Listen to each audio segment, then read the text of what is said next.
My name is Rasmus Astrup. I work here in Norway and has had the pleasure to work in close collaboration with Stellenbosch and Bruce and Simon on developing this SilviSmart tool for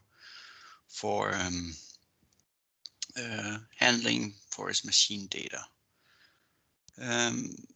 So as Simon said, please do interrupt me along the way if you want to. I may not actually see the hands if any go up, because when it goes into full screen mode, I don't think I see the hands, but just interrupt if you have if anything is unclear, or the connection is bad or anything like that. So Simon and Bruce came up with this long, pretty title, the POPI Act and the benefits of a common national harvesting data portal for South Africa forest industry, that I'll try to address in this presentation. But first, a bit of background, and the whole question we're dealing with here is how can we actually take the next leap in efficiency in the forest sector? What we've seen historically is a tremendous increase in productivity, mainly due to mechanical improvements. So this shows graphs from Sweden and the productivity of cubic meters per man day in the forest over time from 55 and onwards, and we see a tremendous increase. Our hypothesis is a little bit that the next leap in efficiency will be through digitalization of the whole sector. That basically there's a limit for how much additional efficiency we can get from pure mechanical or technical improvements, but that the improvements really are the digitalization. That's the opportunity for efficiency gains, both in terms of environmental efficiency, but also in terms of productivity efficiency. So basically, what we're seeing, of course, across sectors is what we can call a digital revolution, really changing the way we do things. This transformation is driven by what we can say enabling technologies that could be drones, remote sensing, sensors, robotics, blockchains, digital twinning, and so forth. And when they are applied within a sector, combined with advanced analytics methods and big data handling methods, they give the opportunity for real innovation and improved efficiency. The big question, of course, is how do we take advantage of this whole development in forest management? And one of I think key points is that use of the data from machines is one of the key enabling technologies for this forest sector that really can lead to innovation and improved efficiency. And that is what we've been trying to work with in TECH4EFFECT and also continue working with in other projects. So basically, I think that the basic concept is that forest harvesters today are extremely advanced machines, and we should view them as continuous data collectors that really allows us to understand our whole operations to a much greater detail, control our operations to a much greater detail, and deliver what we actually are supposed to deliver on time. And per se, you can say that the machines have actually been capable of collecting this data for a long time. The Stanford format that collects data, or the standard for cut-to-length harvester, has been around for a long time. But maybe the standard came a little bit before the computing resources and the maturity of the other tools were ready. So it's really now that we have the combination of what we can say methods, technologies, and easy access that makes the data really usable now. And I think we see, at least in Fennoscandia here, we see, and throughout Europe, we see a tremendous push, both from companies and research institutions, to use the forest harvester data, forest machine data, as a key part of digitalization of the sector.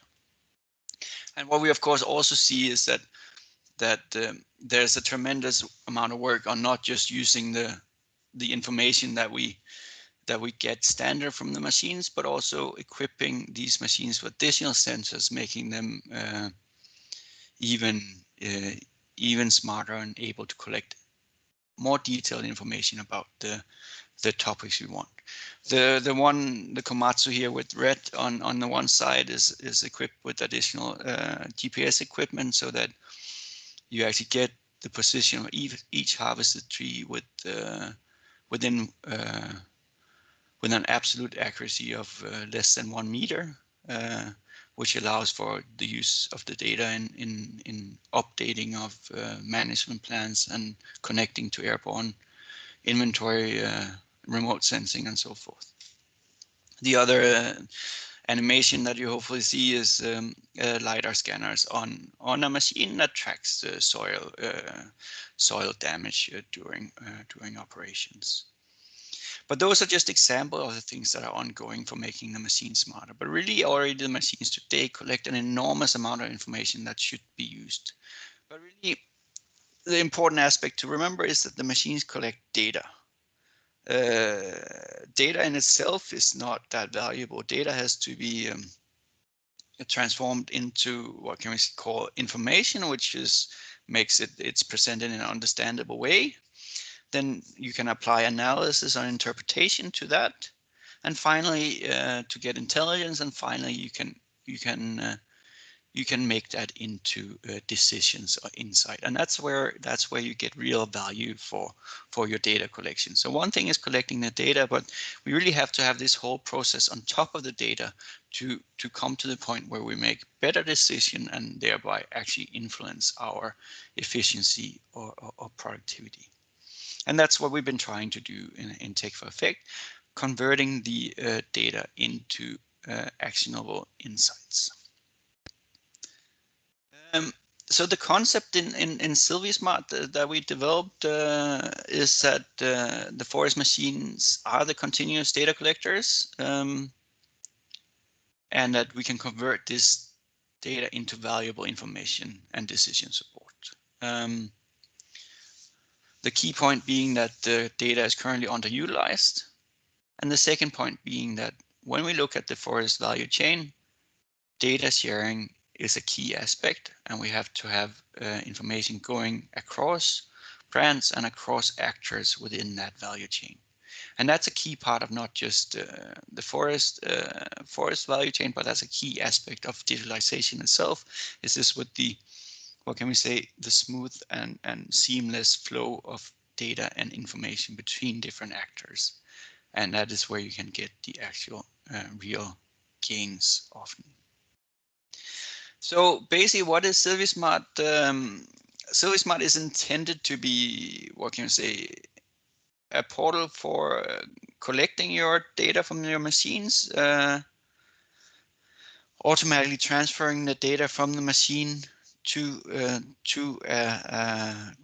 database, and then on top of this database apply analytics to create intelligence, and finally to send that back to the users in order to make better decisions.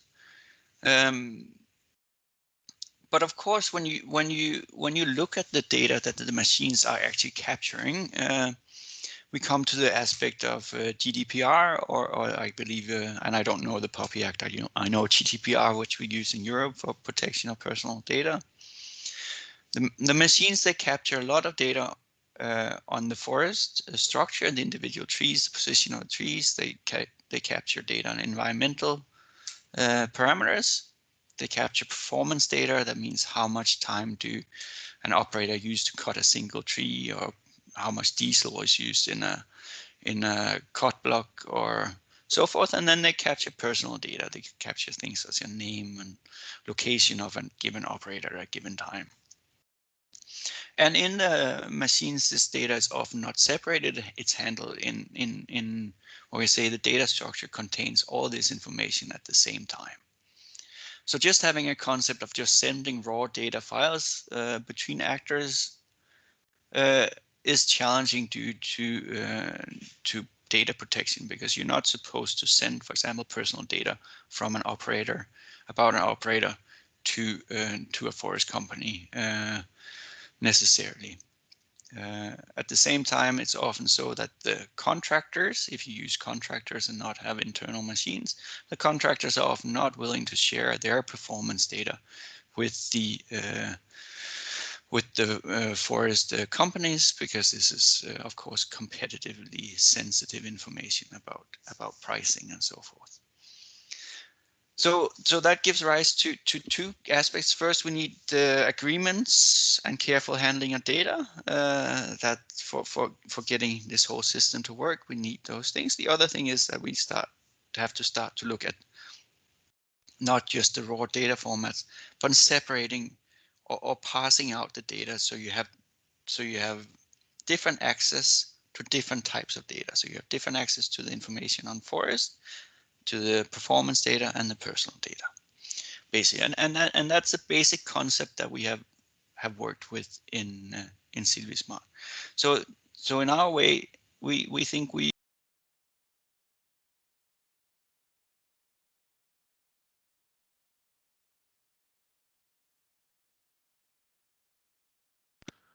Rasmus, you're muted.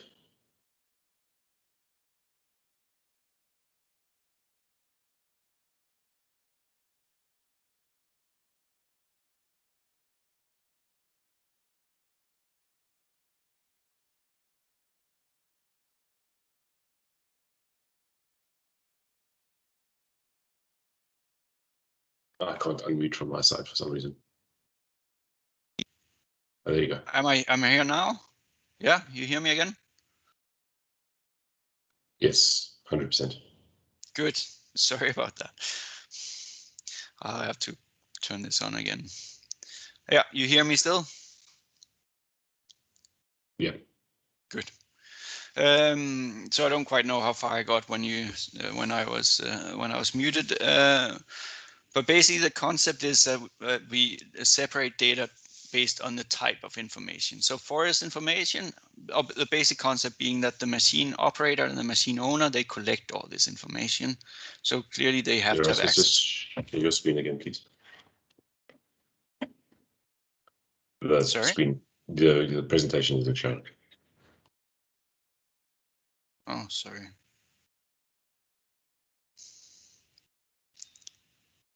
It's good with the presentation about technology, where technology doesn't work. All perfect now, thanks. Good. So yes. So basically, the basic concept that we have is that the machine owner or operator, of course, collects the data.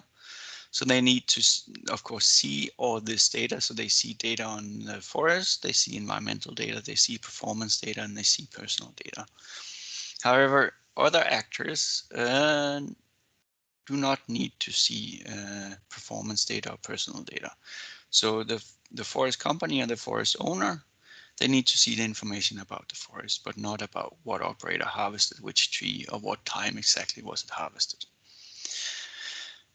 So that's a basic concept, and of course all this is handled through data agreement and per se in compliance with GDPR and these types of things. And in practical effect, we handle this by having different interfaces to SilviSmart. SilviSmart is a web-based tool, so you can just go to silvismart.eu, and if you have an account, you can log in.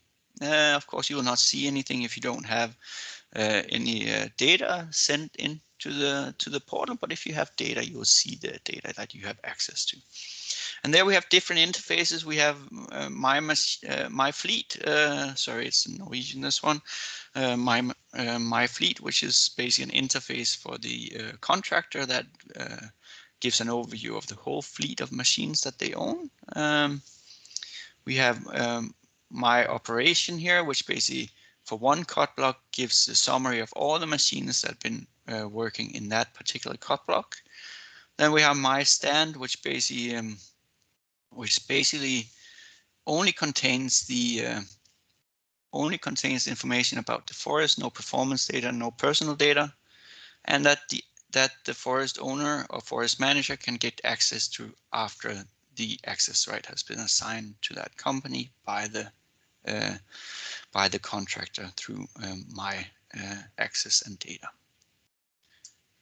So basically, the way the access control works is that we have these interfaces, and the operator through this My Files interface give access to my stand for the actual company that they have been harvesting for.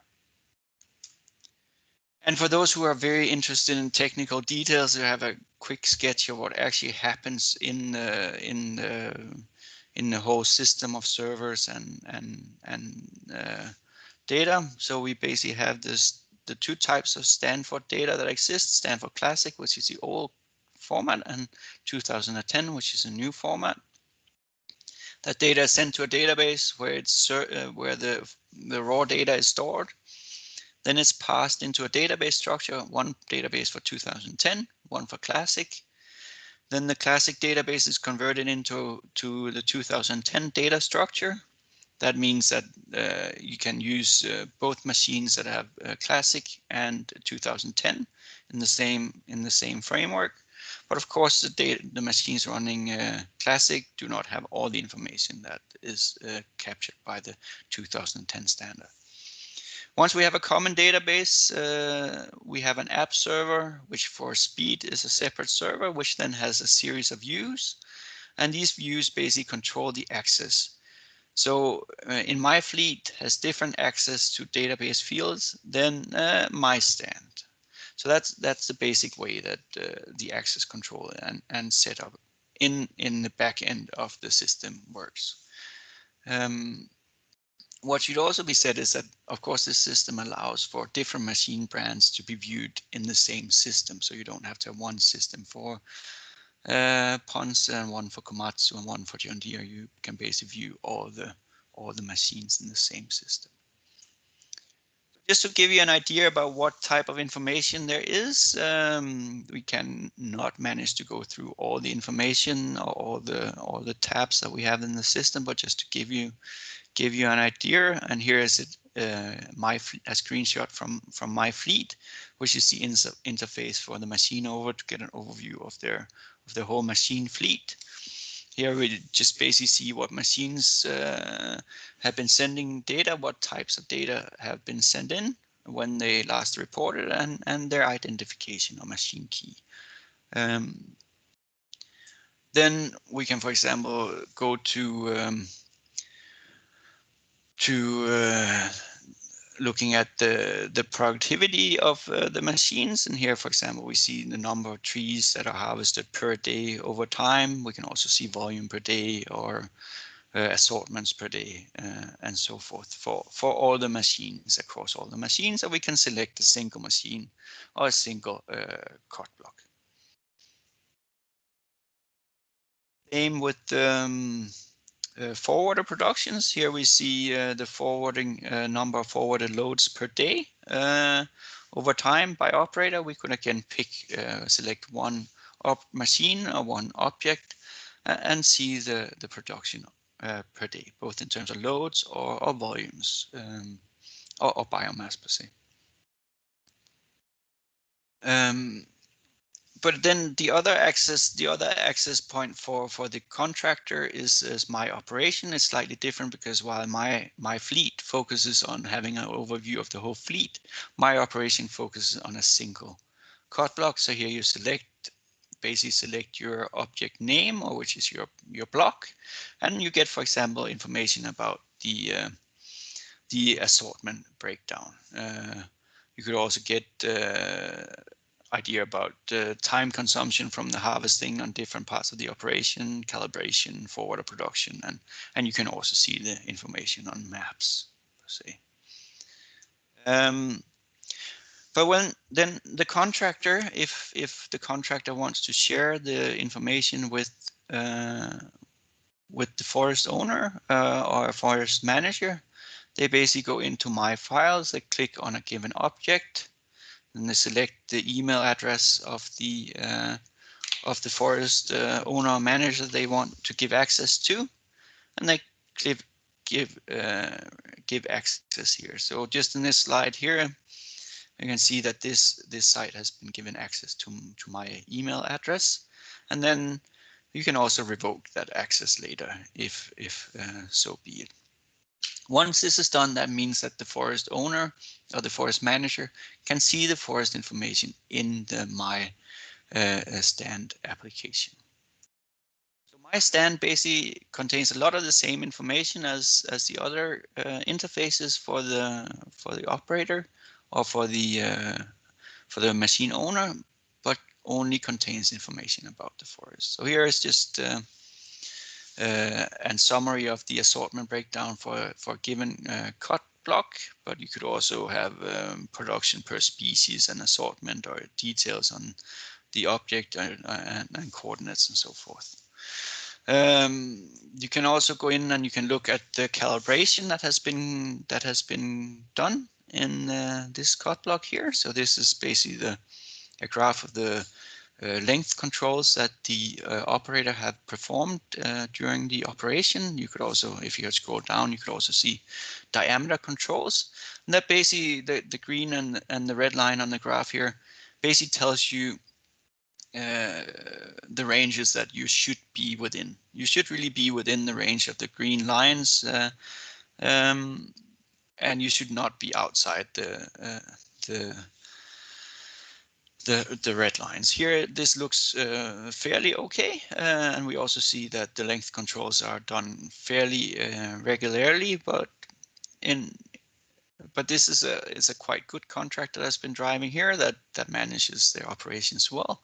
If you go to contractors that have less control over their operations, you often see that the controls are very sparse, and the variability in those control measurements are much larger, which of course results in an inefficient bucking of your assortments. Basically, because if the machine is not calibrated correct, you'll not cut to the specified length and to the specified diameters. So this, of course, is important information to follow up for the forest companies and the contractors in order to ensure that you actually get the optimal value out of your forest.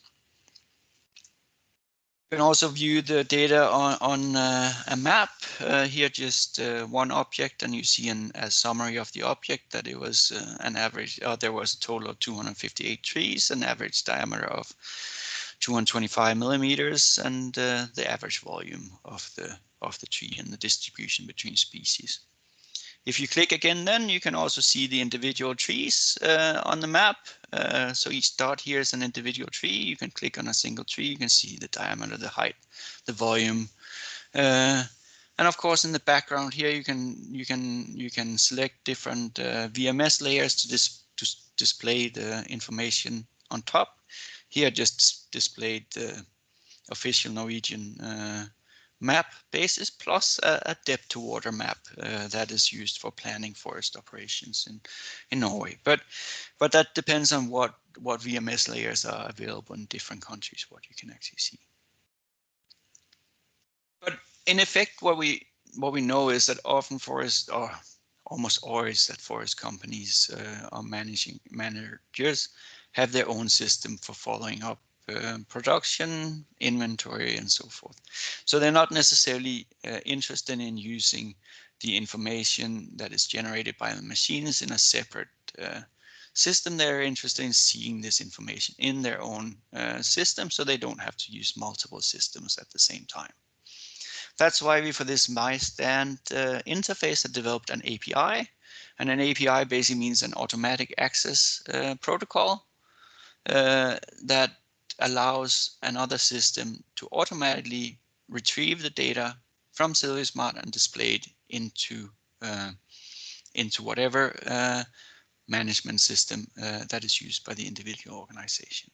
So it's basically for machine-to-machine communication. And I think this whole concept with an API, I think is an important one and is worth thinking a little bit about, because I think what we see when we talk about digitalization and talk about digitalization of the forest sector, it's tempting to start building these massive data systems that can do everything at once. But there's a tendency for these systems to become extremely heavy, costly, and hard to manage. So I think what we see with digitalization in general and in the forest sector is that we see the development of a much larger suite of much more specific applications that then have open APIs that allow you to transfer the information on demand between the different applications. And I think that's a quite important way to think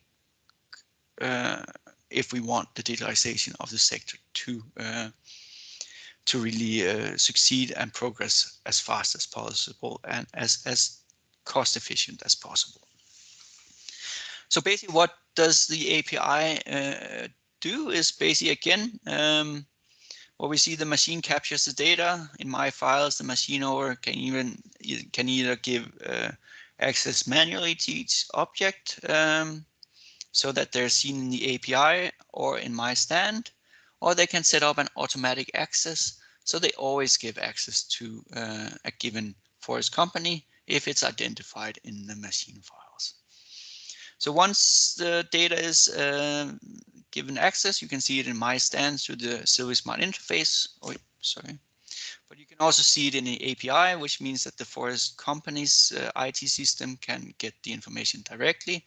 So the forest owner manager has two options. They can either do it to my stand or they can do it through their own IT systems. And I think this provides a great opportunity for those who have well-developed digital forest management systems. So just to give you an idea about what you can get to the API, it's a standard API, Rust API. You can, for example, get the forwarded volume, the number of loads, forward a summary. The mapping app is basically an app that you can take photos or add information and so forth. You can get the harvest assortments, the stems, multiple things about basically all the information that is captured by the machine and displayed in my files can also, in my stand, can also be reached to the API. And what we can imagine is that as we in research and development develops more analytics on top of this data, they can be added to the list of available data or information through the API. But of course, to get all this to work really efficiently, we have to collect the data from the machine or capture the data from the machines in an efficient way. This has at times been a challenging exercise. We tested many different solutions. I don't think there's any perfect solution today, but there is a series of solutions which a little bit depending on your machine setup and the machine park that is running and the conditions under which you're running can work. But what it requires is that we have to accept that, as everything else, these type of solutions do require some follow-up from the organizations.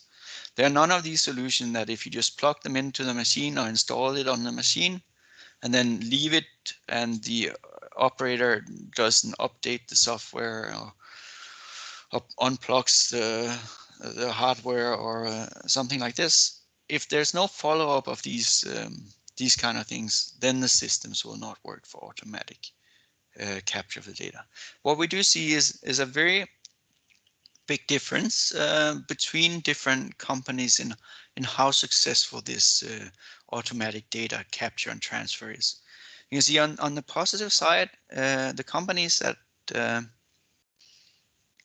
what can we say, put effort into the digital information flow within their companies and have the willingness to follow up and the competence to follow up, then the solution can work very nicely. We have one company here in Norway that has 80 machines that uses this green box and they get the data from them every day. And then we have another company that has tried exactly the same solution but do not succeed likely because they're not quite as good as following up the actual operators and contractors that they use. So the solutions, different solutions we have this green box that's been developed by a small company here in Norway that can be used to transfer the data. We also have an app that either can be used by phone app to transfer the data, or it can be used installed directly on the onboard computer and use the internet in the machine to send the data, or it can be used from a desktop and send the information if you actually manually collect your information and then send them via your office computer. So there's a host of different solutions, and to be honest, they can all work, but they require that people actually is willing to try this and follow it up. Also, in SilviSmart, we have a couple of other apps that we use for collecting information and then can be displayed in SilviSmart. Also, we have a mapping app where you can basically do manual follow-up. So you can create a track log of where you walk. You can take pictures. You can add comments. For example, if you walk a stand and you see something that you want to document, you can take the image, it's appended to the file, and you can write a comment, and it's uploaded to SilviSmart if you want. We also have this tracking app, which allows to create a track log and reporting of forwarded volumes for forwarders or skidders that do not have the capability of doing so automatically, which is the case for a lot of older machines. And then we have this SilviSmart Up, which is the upload software and upload app for sending Stanford data directly to SilviSmart. But just one comment though is that really when you talk about this digitalization and use of machine data, you know, we've had many technical challenges in developing some of these tools, but I think the real challenge in our sector is more the people. I don't think it's or it's not only our sector, but it's actually getting the people to use the technology and to embrace the technology, because it does change the way that our everyday work patterns. And really, I think we have to keep focus on for successful digitalization of the sector. We really have to have focus on support and increased skill of the individual people working in the forest to be able to use the digital tools and thereby be willing to change some of the ways we work for a better or higher efficiency over time. Now, TECH4EFFECT has been going as for about 4 years. I think we have a quite good portal working now in terms of SilviSmart. So we often get the question of what is the future of SilviSmart now. We've been so lucky that in Norway we have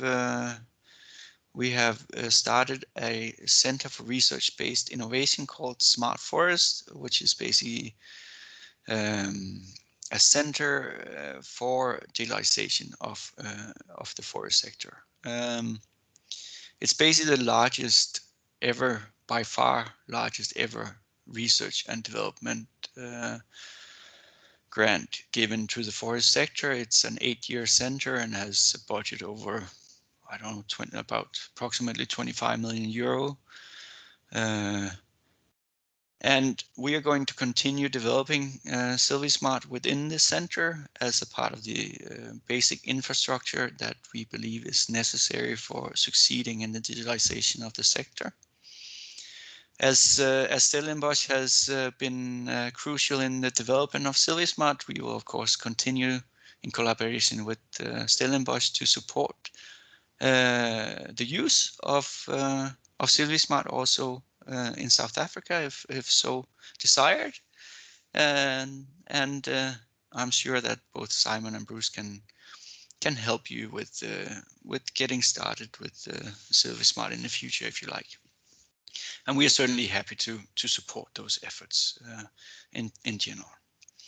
But really, I do think if you don't decide to use SilviSmart or something, but I really do think that for the sector and for the gains in efficiency, one should start working on a way to capture and utilize the machine data, independent of what system one chooses to use.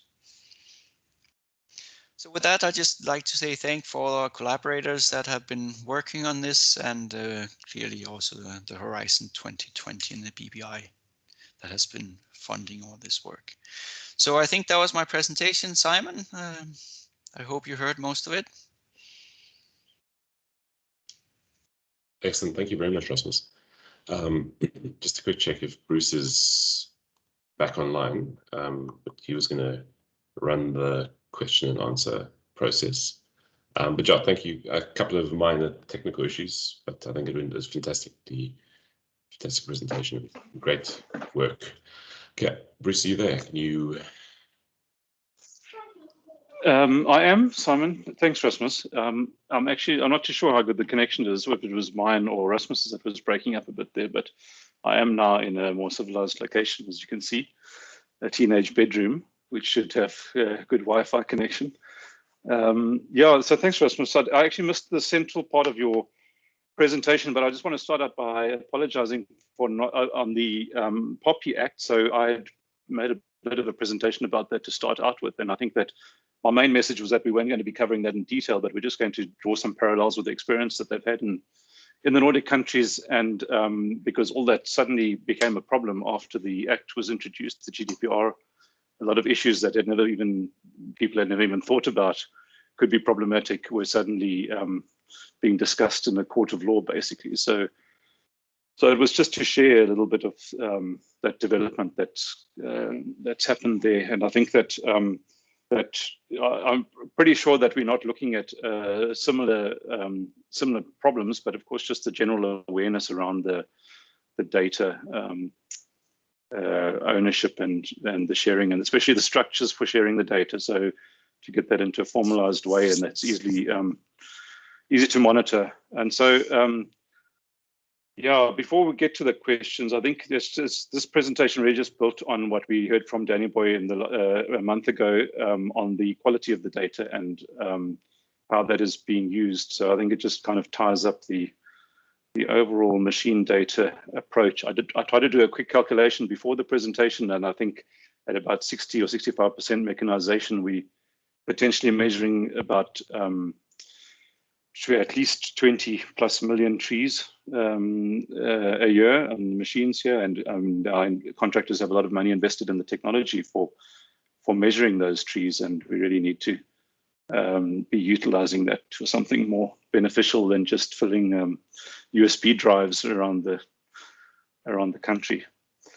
But having missed the most critical part of the presentation, I want to bring up some topics. I'm not sure that you did address them. So I think we should just open the floor, and I think you got the message to type in any questions during the presentation, or we're going to go across to questioning. Do we not have Zimbili doing that today, Simon? I didn't ask her, but she is online if she wants to. Okay, but let's just, while she's logging in, let's just see if anyone does have a question. You're welcome just to put up your hand with that little hand if you have that on your laptop or on your desktop. If you're on a cell phone, I think you just have to break in. Okay, Zimbili doesn't have a mic. So yes, while we're waiting for any questions, the interesting thing here is, of course, like Rasmus mentioned, I mean, Stellenbosch has been quite involved in the development, and also especially as a data contributor. And when we say Stellenbosch, we mean actually the forestry industry in South Africa have been. So we've been involved since about 2017 with the York machines and a couple here in KZN, SOS machines, and one or two others as well.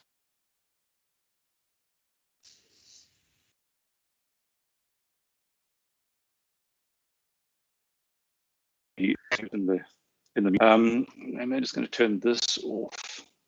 Now I'm trying to look at the same time for any questions, but I'm not seeing anything. Okay, there's a text coming in. No. So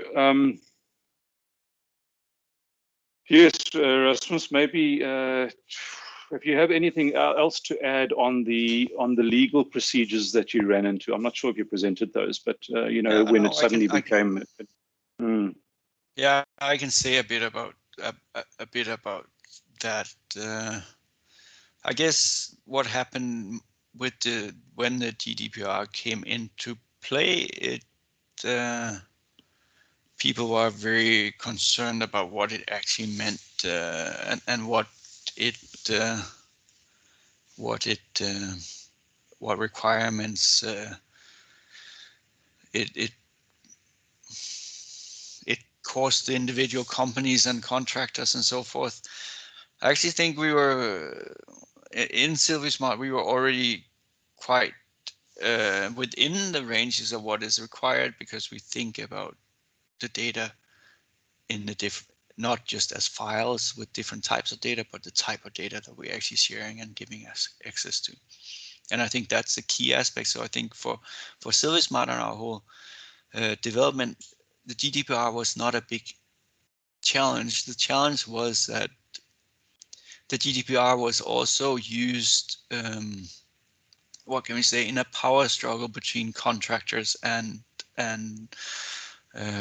forest owners and forest owners organizations.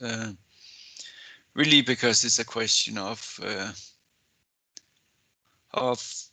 pricing and ownership and trust between the contractors and the companies.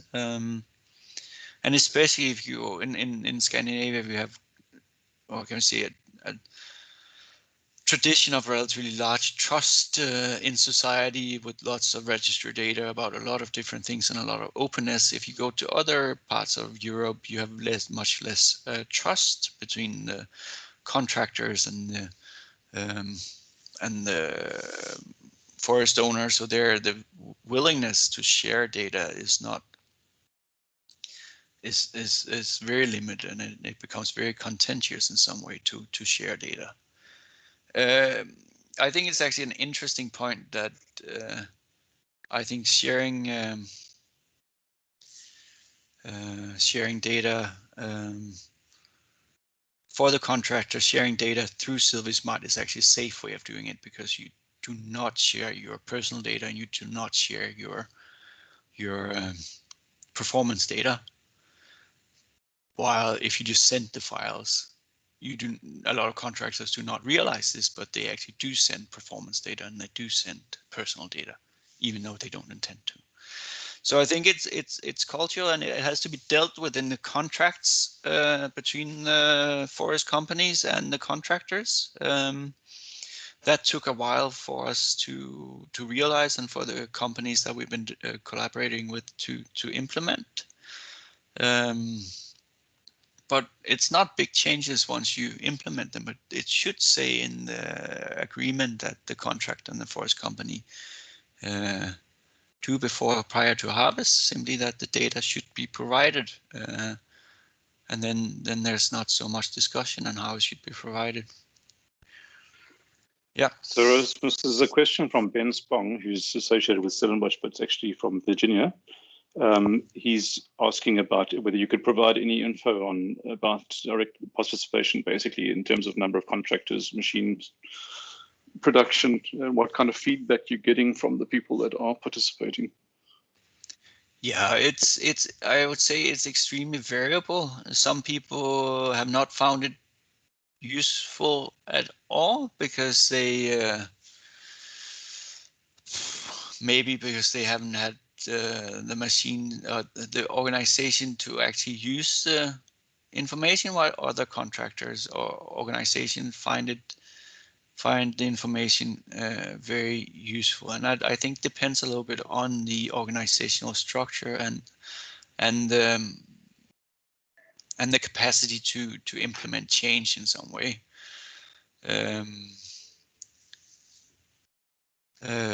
So how many machines, I don't know how many machines we tested this on in total. I think we probably have had a total of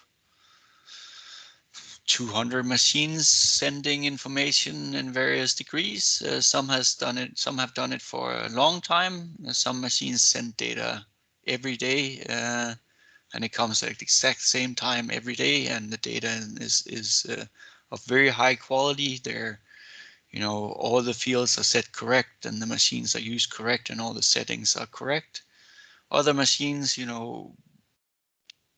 it's obvious that the contractors themselves do not use the data, and the forest companies they work for do not use the data because the machines are simply not set up to capture the data. For example, there's no naming of objects, there's no identification, the GPS has not been turned on, there's never calibration of the machine. So I think that in itself illustrates a very important point, because just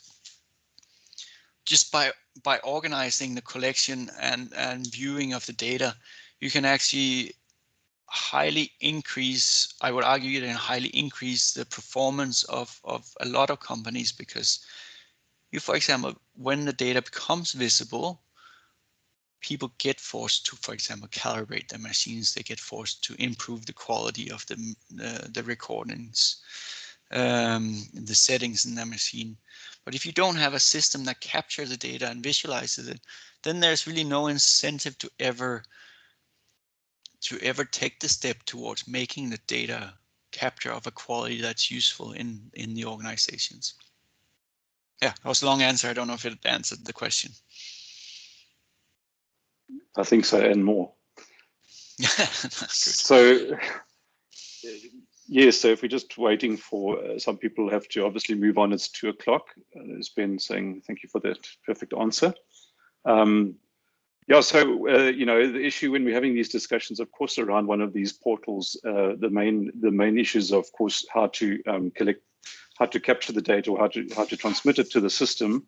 I mean, if you provide a solution for that, you've come a long way. And then how to securely store the data over a longer time. And now we see contractors have it on USB, they have it on their laptops, they have it on their desktops at home that are completely unprotected for virus and hackers. So we had a situation where you have a lot of legal discussions about the ownership of the data, but in reality, it's left lying around everywhere, and also on the machine when the machine is sold on, that no one really thinks to wipe the hard drive on the onboard computer of all the machine data that's been captured. So it's a little bit of an interesting thing going on there about the need to hold on to it, but on the other hand, difficult to actually manage it.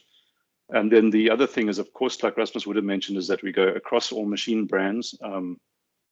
So that is a huge help. I can understand if you are running only John Deere or only Ponce machines, that it is that you're probably going to go with their own software if you have a whole fleet of their machines, because that is more advanced for what it shows.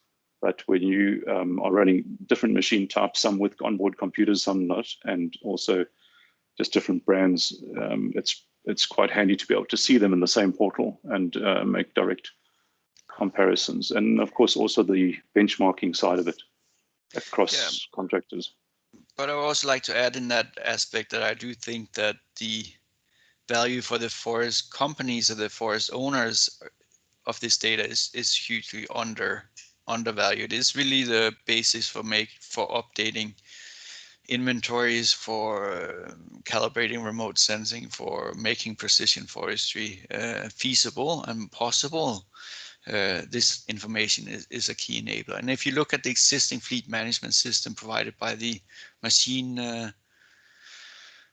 developers, they're basically targeted towards the machine owners, not the forest owners. And I think this development with having my stand with forest information and the API, so that the forest management system can connect directly, is a very important step towards improving the actual management and inventory processes in the forest.